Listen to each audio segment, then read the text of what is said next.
وتيجي واحد يلاه مولود البارح ولا ولد البارح ويهز لك رايه يقول لك الصحراء مغربيه، يبدا يهضر الخوال الخاوي ولا. غادي نهضروا على النقاش ديال واش هادشي اللي وقع في الكركارات مشكل قانوني، حيت على حسب الزاويه منين بغينا نشوفوه. يعني واش عنده علاقه بالقانون الدولي، ولا عنده علاقه بالتاريخ، ولا شي حاجه مجتمعيه ولا اقتصاديه، ولا سا ديبون على الزاويه منين بغينا نشوفوا هاد المشكلات.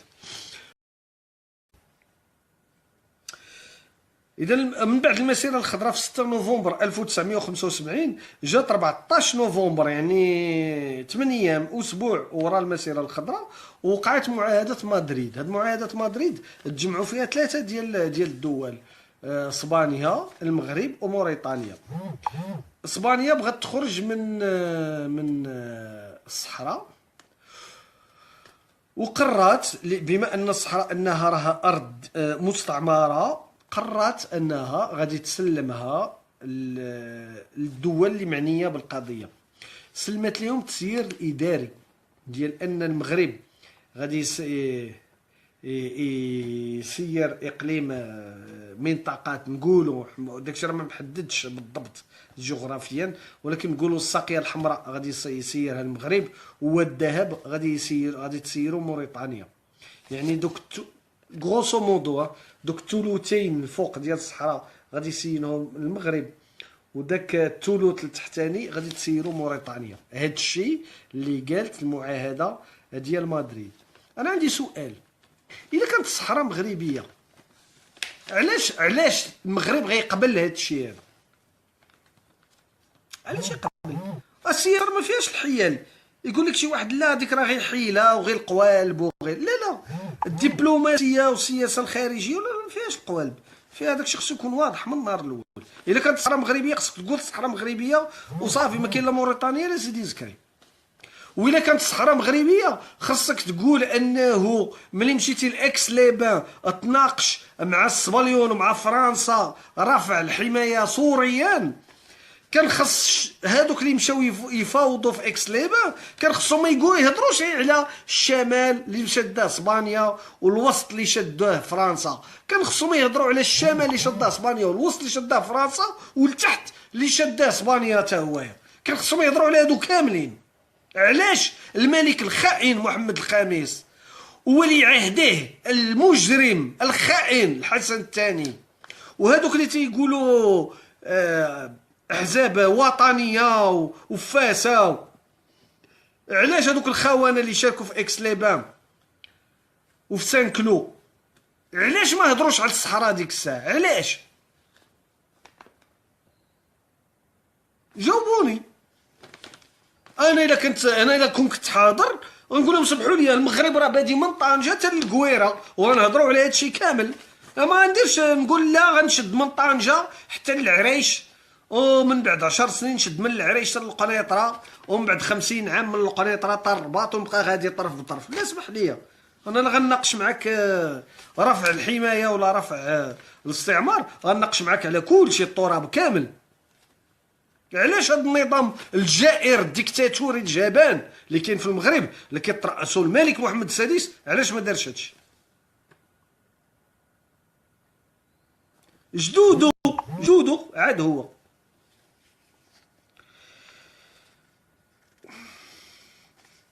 اذا ملي دازت هاد المعاهده ديال مدريد، هذه هي المعاهده اللي دابا الوضع الحالي اللي كاين دابا منطبق على معاهده مدريد. يعني ان دوك جوج ثلثين ديال الشمال ديال الصحراء الغربيه كيسيرها المغرب، كيسيرها اداريا ماشي ديالو، وداك الثلث التحتاني كتسيرو موريتانيا اداريا. كنهضروا على الارض. اما المجال الجوي فكتسيرو ديما اسبانيا الى يومنا هذا. حنا دابا في مارس 2017 المجال الجوي اللي كاين في الصحراء راه كتسيرو اسبانيا من جزر الكناري. راه فايت ليا نشرت مقال على هذه المساله هذه ونشرت الخريطه. مازال الى يومنا هذا ان المجال الجوي ديال الصحراء الغربيه يسيرها الاسبان. يعني راه حتى شي حد ما معترف المغرب بمغربيه الصحراء، راه تيقولها لكم ضابط في القوات المسلحه الجويه المغربيه اللي عندي بزاف صحابي ماتوا ليا، وانا براسي درت عده مهام تما. دابا راه تنهضر ماشي بحال هذوك البزناسه اللي تيبيعوا ويشريوا في هذه القضيه وتيربحوا، راه تنهضر معكم كمواطن حر شريف، كنهضر مع الاحرار الشرفاء اللي باغيين يفهموا اشنو وقع.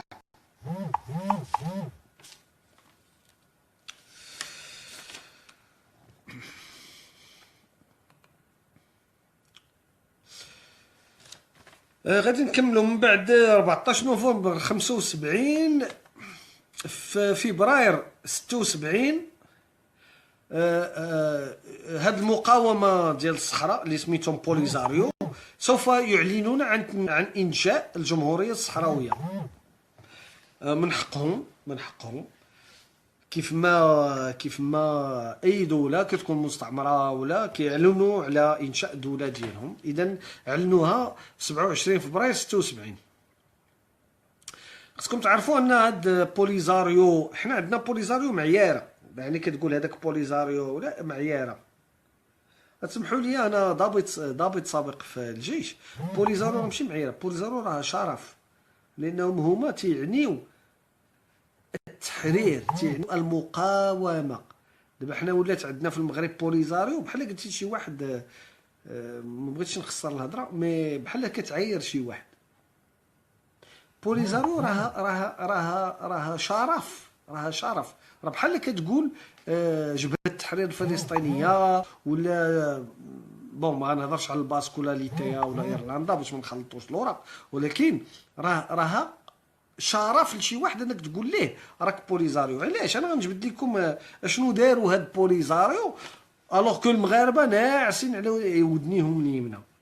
بوليزاريو سيدي ملي اعلنوا على التاسيس ديالهم في 10 ماي 1973، 10 ايام من بعد في 20 ماي 73 هجموا على واحد البوست ديال الصباليون في واحد المدينه سميتها الخنقه. هذه المقاومه ديال الصباليون ديال سمحوا لي المقاومه ديال الشعب الصحراوي، يعني بوليزاريو تيهجموا على مدينه فيها الجيش الاسباني وتيديو ليهم الضباط ديالهم. باش يجي شي واحد يقول لك لا الصحراء مغربيه، هو مغربي تيقول لك الصحراء مغربيه، داكوغ. فين كنتي المغربي انت؟ فين كنتي ملي كانوا هاد الصحراوه هادو كيدابزوا مع الصباليون بلي مويان دو بور، ما عندهم مساكن لا سلاح لا والو، كيتقاتلوا مع الصباليون باش ياخذوا يتحرروا. حنا المغاربه فين كنا 2 نوفمبر 74 كيديروا عمليه. هاد المقاومه الصحراويه اللي سميتهم بوليزاريو كيديروا مقاومه وكياخذوا القويره. هاد القويره دابا تيقول لك من طنجه للقويره، وراه بوليزاريو اللي قلعوا الصبليون ماشي المغاربه. كيجي 16 اكتوبر 74 هو لو تريبيونال بينال انترناسيونال ديال لاهاي.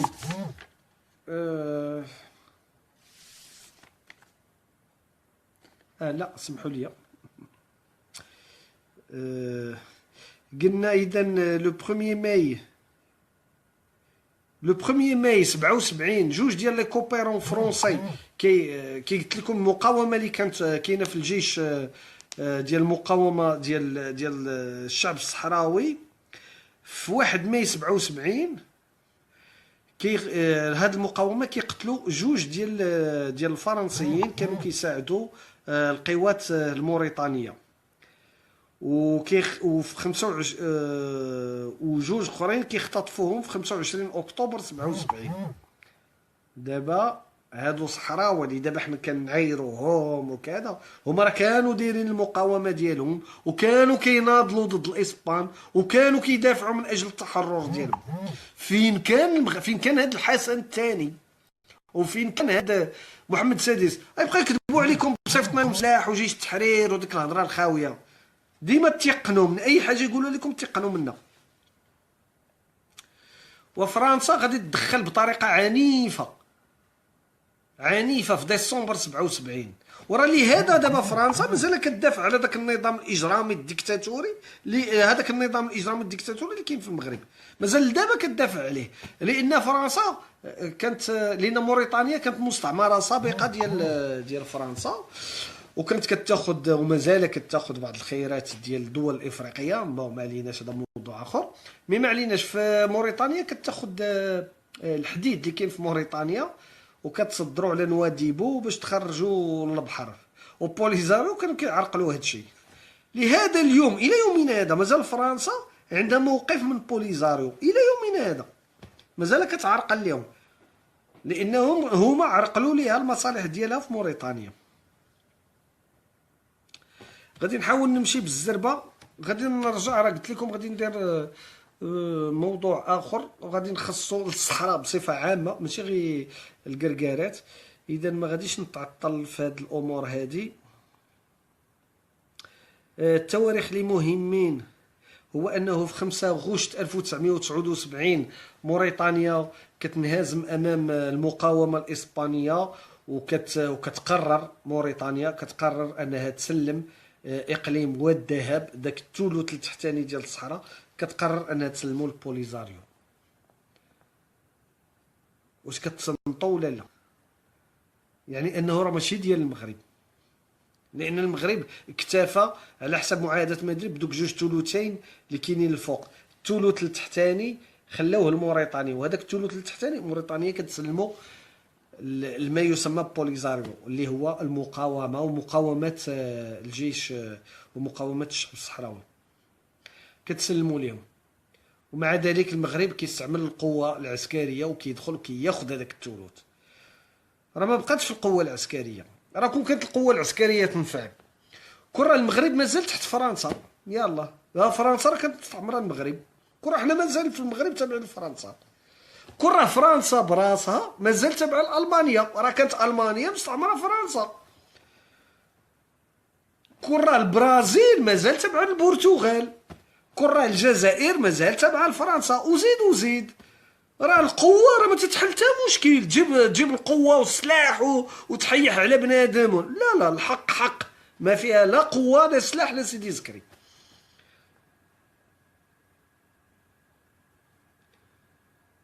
الشعب الصحراوي كان كيقاوم الاحتلال الاسباني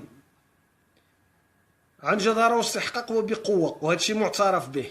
انا اللي كنتسائل كمغربي، فين كنا حنا ملي كان الشعب الصحراوي تيقاوم الاسبان؟ فين كنا حنايا؟ جاوبوني، فين كنا حنايا؟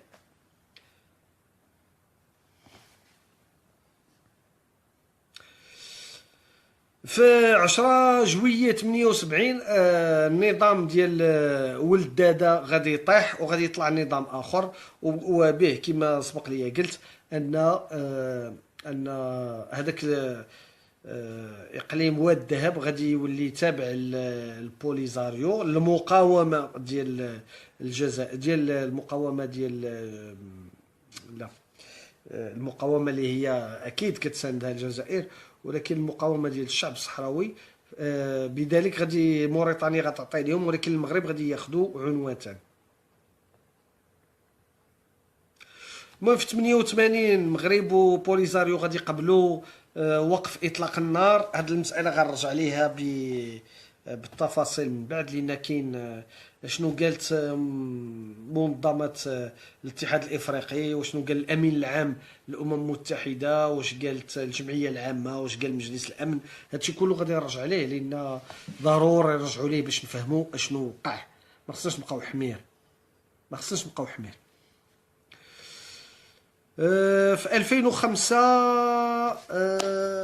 بوليزاريو كيطلقوا اخر سجناء الحرب اللي كانوا مشدودين عندهم. تصوروا معايا ايتها المواطنات، ايها المواطنون، خوتنا مغاربه هبطوا بحسن النيه، هبطوا من قلبهم يدافعوا على الصحراء، كيظنوا ان الصحراء مغربيه، مشاو كيدافعوا. اللي مات واللي تعطب، ولكن كاينين شي وحدين بقاو حيين، داوهم بوليزاريو، شدوهم اعتقلوهم وداوهم. داوهم لتندوف ولا لموريتانيا ولا المهم يديوهم فين ما بغاو. المغرب ما بغاش يعترف عليهم انهم سجناء حرب. ماشي جريمه هذه، ماشي جريمه ان الحسن الثاني ما يعترفش بهذوك الجنود. بحالي انا دابا تصوروا نكون تعتقلت عند بوليزاريو ونسمع ان الحسن الثاني ما تعترفش بيا بسجن حرب، كي غنحس براسي؟ واش ماشي مجرم الحسن الثاني؟ واش انا مشيت كندافع في فيرما ولا فين مشيت؟ انا مشيت كندافع على فكره ديال ان قالوا لي الصحراء مغربيه، مشيت كندافع عليها. ملي وقع مشكل وتعتقلت وجزا الله خيرا ان هذوك بوليزاريو يتعاملوا معايا مزيان ولا خايب، لان فعلا تعاملوا مع بعض الناس خايب.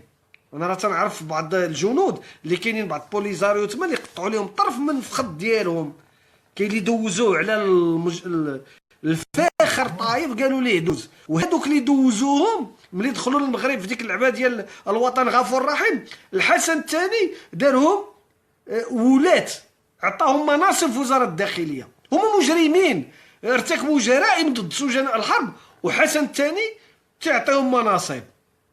انا نكون معتقل تما، ومن بعد 20 ولا 25 عام ديال الاعتقال ولولا تدخل الصليب الاحمر والامم المتحده ما عمري نرجع للمغرب. انا ما كنهضر بصفه عامه. كيفاش غادي نحس؟ راه كاين اكثر من 1000 مغربي اللي دابا تدور في المغرب كانوا معتقلين عند بوليزاريو وما عندهمش باش يشريو باراسيتامول، اسبرين ما عندوش باش يشريها. انت اللي كتقول الصحراء مغربيه وكتغوت، سير هضر مع هادو اللي كانوا مشدودين. الا نعرفك باغي تقول الصحراء مغربيه وتكون راجل ويهبط تهز السلاح، ما بقاتش تهز ليا رايه حمراء فيها نجمه خضراء وتكتب ليا في فيسبوك، ولا وكون راجل وهبط للصحراء. المشاكل راه ما كتحلش في فيسبوك، ولا هاد المشاكل هادي راه مشاكل كتحل بالقانون الدولي، وفيها اجرام ديال النظام اللي كاين في المغرب، لانه اجرم في حق المعتقلين السياسيين وفي حق معتقلي الحرب واسرى الحرب.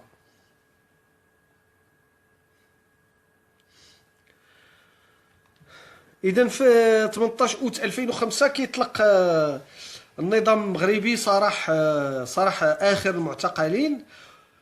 غادي نهضروا دابا على ازمه الكركارات. انا راه نشرت هذوك الصور، تسمحوا لي غادي نجبدهم.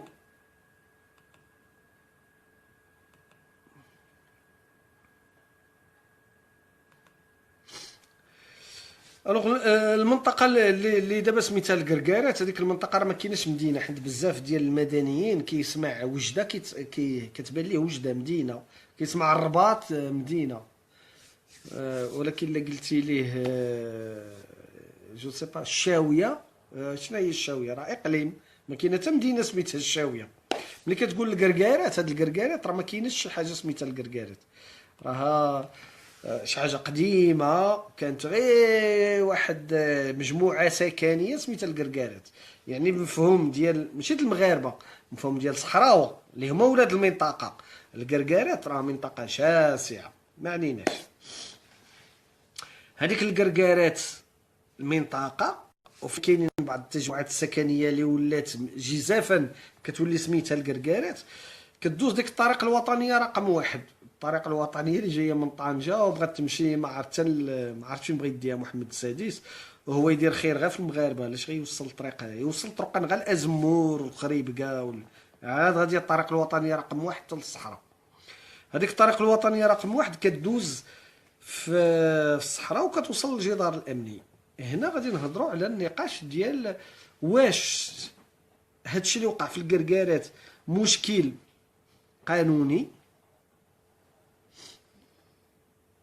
حيت على حسب الزاويه منين بغينا نشوفوه. يعني واش عنده علاقه بالقانون الدولي، ولا عنده علاقه بالتاريخ، ولا شي حاجه مجتمعيه ولا اقتصاديه، ولا سا ديبون على الزاويه منين بغينا نشوفوا هاد المشكل هذا.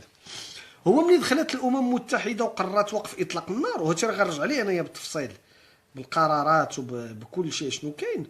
ملي قبل المغرب، راه المغرب قبل وقف اطلاق النار، راه عندكم من صحابكم المغرب راه خرج منتصر من حرب الصحراء، راه المغرب قبل وقف اطلاق النار، لان كانوا صحابنا تيموتوا، كانوا الاف ديال المغاربه ماتوا. بوليزاريو كانوا كيديروا معنا حرب الجيريه في الارض، حنا نشدوا الارض كجيش مغربي، الارض نشدوها وما يتفنفن حتى واحد وما يدير. ولكن راه عندها تكلفه، عندها تكلفه باش ما يتفنفن حتى واحد، ما يدخل حتى واحد، وراه تيموتوا 30 40 واحد في السيمانه، 100 واحد في الشهر. راه ماشي فابور غتقول حنا غنشدوا الصحراء صافي، لا راك ما شدهاش فابور، راه تيموتوا المغاربه باش تبقى هذيك الارض هكاك محميه. وإلا هذا اللي غيقول لك واجي انت وقف تما، الا كنتي راجل جي وقف في الصحراء وموت باش حتى واحد ما يتفنفن.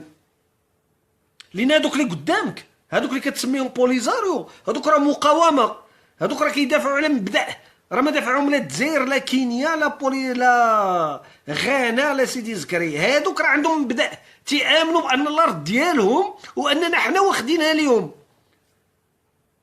ايوا غادي نجيو حنايا غادي نقولوا ما يتفنفن حتى واحد ما كذا، بامكاننا نديرو والسلاح والمغرب 40 مليون نسمه، وكاين الفوسفات وكاين الفلوس، ولكن راه كيموت البشر يوميا، تيموت البشر. اذا راه المشكل راه ما بقاتش في القوه، تجي وتقول صافي غنشدها صحه، حيت كون كانت صحه كتخدم كون راه خدمات مع المانيا ملي استعمرت فرنسا، ولا كون خدمات مع فرنسا ملي استعمرت الجزائر، راه هذيك القوه راه ما تتخدمش، راه عندها تكلفه. اذا ملي المغرب دار ذاك الحيط وقبل وقف اطلاق النار، الامم المتحده قالت ليه انه حتى شي واحد ما يتحرك، داكشي كما غنشدوه دابا غيبقى. هادشي اللي كان، صوف كو المغرب حل ثغرات في الحيط وبدا تيخلي بعض الكاميوات يدوزو ويمشيو ويجيو، فيهم اللي تيبيع المخدرات كيهبط الحشيش لموريتانيا، فيهم اللي كيجيب الكارو من موريتانيا حيت كيجيبوا الكارو رخيص كيعاودوا يبيعوه في الشمال. تهضر لكم على هذا البيزنس، هادشي شي حاجه تافهه، ولكن اليشلون ناسيونال هادي شي حاجه تافهه، ولكن اليشلون ميكروسكوبيك راه فيها مشكل لانك كتحل ثغره. اذا هادشي تكاثر، وهذيك الكركارات تحل فيها باب ولا الداخل والخارج ولا داكشي كثير. بوليزاريو كانوا ميكين، ربما لان كانوا بعض الصحراويين تما تيستافدوا، ما عليناش داكشي خدام.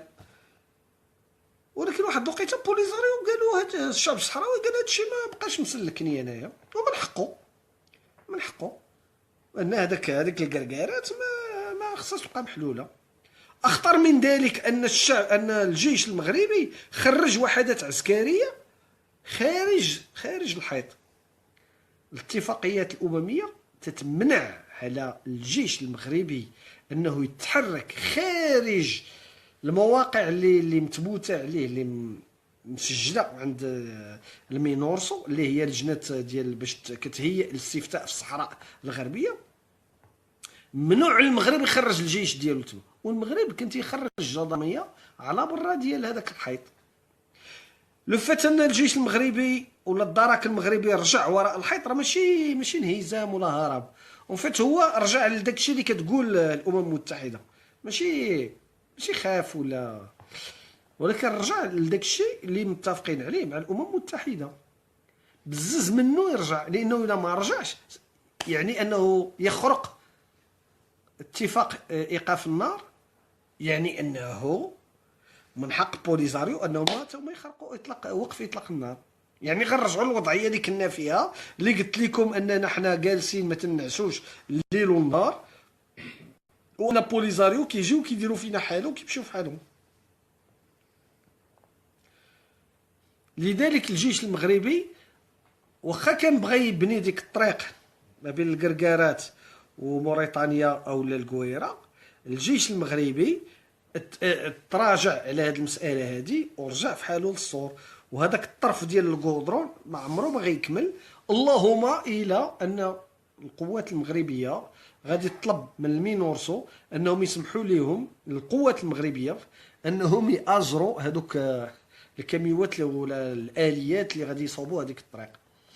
اذا وقع خطا جسيم ديال النظام المغربي ملي خرج من الجدار الامني ديال الكركارات وتقدم نحو موريتانيا ولا نحو الكويرة ولا باش يبني يصوب هذيك الطريق، ما من حقوش يتحرك. قوات المقاومة الصحراوية كانوا على حق في هذه المسألة هذه ديال أنهم يوقفوا أي تحرك عسكري مضاد خارج النقاط اللي كانت متفق عليها مع المينورسو.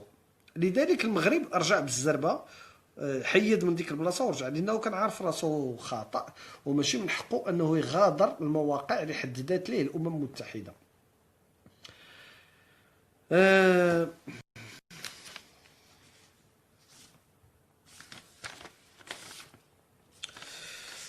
غادي نجاوب على ما جاوني 4 الاسئله، ما عاد الا جاني شي سؤال دروك.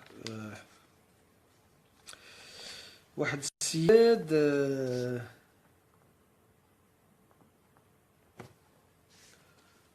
وي بون غنقرا الاسماء اللي كاتبين. بون احب تفاريتي، هذا ماشي اسم، ما عليناش. هذا السيد هذا تيسولني ما هو تصوركم بمستقبل الكركارات. الكركارات سيدي كمنطقه رانا نشرت صور ديالها. كاينه الطريق الوطنيه رقم 1، كاين الجدار الامني، كاينين لي بوين دابوي كيتسموا لي بوين دابوي ديال الجيش المغربي. على برا ديال ديك البلايصه كاينه داكشي عشوائي، يعني لافيراي، الطوموبيلات، الحشيش، الكارو، كاينه الفوضى تمايا. الا كتسولني على نقطه المرور للكركارات، فنقطه المرور راه المغرب اللي كيتحكم فيها، نقطه المرور. اما المنطقه راه هي ما بين هذيك نقطه المرور اللي كيتحكم فيها المغرب وموريتانيا او الكويره. المهم كاع هذاك لان دابا الطرقان ما كاينينش باش تمشي للكويره، راه كتدخل واحد شويه في موريتانيا وعاد تخرج وعاد تمشي للكويره، يعني الطرقان تما داكشي عشوائي. ما انا السؤال ما واضحش، مي الا كتسولني على نقطه العبور ديال الكركارات راه المغرب اللي متحكم فيها وهو اللي مسؤول عليها. الا كيدوز حشيش في واحد الاتجاه ولا سلاح ولا مطيشه ولا البصله، راه المغرب اللي مسؤول عليها لحد الان. المهدي كيسول هل سيسقط النظام العلوي في حال استقلال الصحراء؟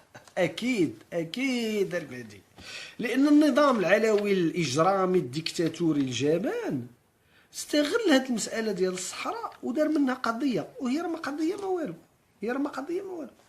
دار منها قضيه باش الجيش المغربي اللي دار 2 انقلابات في 1971 و 72 على الحسن الثاني. هذوك الانقلابات اللي وقعوا، الحسن الثاني كان في مصلحته انه يصيفط الجيش للصحراء ويديباراسا منه. ما حنا اصلا ما خصناش نهضروا على الصحراء، خصنا نهضروا على الشعب الصحراوي. واش الشعب الصحراوي مغربي ولا ماشي مغربي؟ ما نهضروش على الارض نبداو نقولوا لا الصحراء مغربيه. راه ملي تنهضروا نقولوا الصحراء مغربيه صافي دير حنا انتهازيين ماديين، تيهمنا غير الارض، ما تيهمناش بنادم. يعني حنا مجرمين، يعني الا جات غدا المانيا وسحقاتنا خصنا نضربوا الطم. تقول لك المانيا راه المغرب الماني، انت غتجي تقول لا انا مغربي، تقول لك انا ما سوقيش فيك انت مغربي، انا كنهضر على الارض. وراه هادشي اللي كان كيدير المغرب ومازال دابا تيهضر على الارض، ما تيهضرش على بنادم. تيقول لك الصحراء مغربيه، ما تيقولوش الشعب الصحراوي راه مغربي. اذا هذا النظام هذا استعمل هذه العباده. انا كنظن انه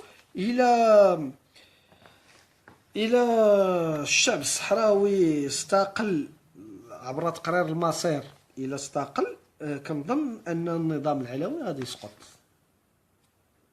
لان بزاف ديال المواطنين ديالنا ماتوا مساكن في الصحراء وعائلات متشردين، بزاف العيالات والدراري متشردين. ما كنظنش كيفاش غنشرحوا ليهم ان الصحراء مشات، كيفاش غنشرحوها ليهم؟ هما ضحاو على قبل الصحراء هذه 42 عام. راه كاينين دراري ودريات اللي عندهم 30 37 عام دابا كبروا،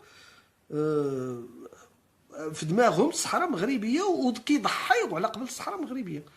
ايوا نجيو غدا نقولوا لهم الصحراء ما بقاتش مغربيه، شكون المسؤول؟ مسؤول واحد هو النظام. اذا ما كنظنش انه غيكمل. ريان: هل بعودة المغرب إلى الاتحاد الإفريقي سيحل مشكل الصحراء أم أنه سيزيد تعقيدا؟ ريان، سا ديبون اش من زاوية كتشوف هذا المشكل هذا. ملي كتقول هل سيحل المشكل، راه حيت ملي كاينين شي وحدين الحلول بالنسبة لهم راه أزمات، والأزمات بالنسبة لهم حلول. دابا ملي كتقول لي هل سيحل مشكل الصحراء ام انه سيزيد تعقيدا، واش كتقصد النظام المغربي ولا كتقصد الشعب المغربي؟ انا كنظن عودة المغرب الى الاتحاد الافريقي شيء جيد لو كان المغرب نزيه وراجل ماشي برهوش بالدارجه، لان هادشي اللي وقع هادي يومين المغرب يتغيب عن مجلس ديال الامن والسلم في اللجنه تابعه للاتحاد الافريقي. المغرب ما تيحضرش، تيخلي الكرسي خاوي. بوليزاريو كاينين، كلشي كاينين، المغرب ما كاينش. ماشي تبرهيش هادشي هذا. المغرب راجع للاتحاد الافريقي ومحيح والملاير تخسروا، عطاو لعباد الله الملاير باش المغرب يرجع للاتحاد الافريقي. وملي رجع للاتحاد الافريقي ملي بغا يناقشوا المشكل الصحراء المغرب ما حاضرش، مغيب. ماشي سياسه ديال التبرهيش هادي. انا كنظن ان العوده ديال المغرب ماشي العوده، لان منظمه الاتحاد الافريقي تسالات، هذا الاتحاد الافريقي شي حاجه جديده، ولكن انضمام المغرب للاتحاد الافريقي شيء جميل، شيء جميل. كنظن ان المشكل كاين عند النظام المغربي، ما عندوش الشجاعه ديال يقول انه خسر قضيه الصحراء وانه سوف يعلن عن قبوله بحل تقرير المصير. ما كاين لا التخرميز ديال التسيير الذاتي وداك هذاك الشيء ما كاينش. كنظن ان محمد السادس بحال با الحسن الثاني ما عندهمش الشجاعه ديال يقولوا انهم غادي يقبلوا انه يوقع استفتاء في الصحراء يمكن الشعب الصحراوي من تقرير مصيره. وكنظن انها ما غتزيدش تعقيدا من نظري انا، بالعكس غادي سوف تسرع بحل المشكل. سمير من السودان: كم تكلف حرب الصحراء المغرب؟ وهل هو جيد الاستمرار في استعمارها للمغرب للصحراء استعمارها بالرغم من تكلفتها؟ نعود. سمير من السودان: كم تكلف حرب الصحراء المغرب؟ كم تكلف حرب الصحراء للمغرب؟ تكلف كثير اخي، عشرات ملايير الدولارات في السنه. يعني كل ما كانت هذه الحرب هذه ديال 42 سنه وحنا داخلين فيها، كره المغرب دابا احسن من سويسرا.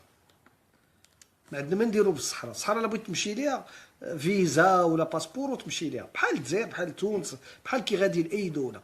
الجزائر الصحراء حتى هي غتولي دوله، بغينا نمشيو ليها بلا فيزا ندخلوا ليها، قال لك دير الفيزا، سير دير الفيزا ودخل ليها. ولكن خسرنا بزاف الفلوس اخي سمير. كنا نقدروا نكونوا احسن من سويسرا بهذوك الفلوس اللي خسرنا ظلما وعدوانا في هذيك الحرب. وهل هو جيد الاستمرار في استعمارها بالرغم من تكلفتها؟ انا ضد الاستمرار في استعمار الصحراء الغربيه. انا ضد الاستعمار ديالها، وكنتمنى انه هذا النظام الآئل الى الزوال ابى ام شاء انه يعجل بعدا بحل هذا المشكل هذا، لانه يكلف غاليا الشعب المغربي انه يحل هذا المشكل هذا، وكفانا استعمارا لهذاك الشعب. خوتي المغاربه، خوتي المغربيات، كنشكركم على التتبع ديالكم ليا، واعتذر عن هذا التاخر وعن بعض المشاكل التقنيه اللي لحقات بهذا العرض. وأنا سأظل رهن إشارتكم، سنعود في لقاء مقبل إن شاء الله في سؤال يهم الصحراء كاملة، ماشي غير القرقارات، بس الصحراء كاملة. ليسقط النظام الديكتاتوري الجبان بالمغرب، وليحيا الشعب المغربي حرا أبيا. تصبحون على خير. الباقالة راه بصراحة ولا ندرس ما عندهاش يخدم ليا بصراحة ولا ندرس. ولكن دابا يعني هادشي واش كيتسمعوا كاع المغرب كله ولا؟ وي راه دي زون ديريكت كاع اللي مكونيكتين. اللي مكونيكتيو 2000 واحد اللي كانت مكونيكتيه، كنت كنشوف قبيله 2000 واحد. دابا 2000، ولكن دابا ملي نفيق الصباح نقلب تلقى 5000 ولا معاك. هما تيعاودوا يفرقوه تولي 20000. زعما راه هادشي علاش قلت لك ما حيت عرفت غادي غنبقى غير مكونت. ما كنتش صافي بليزير بعدا يعني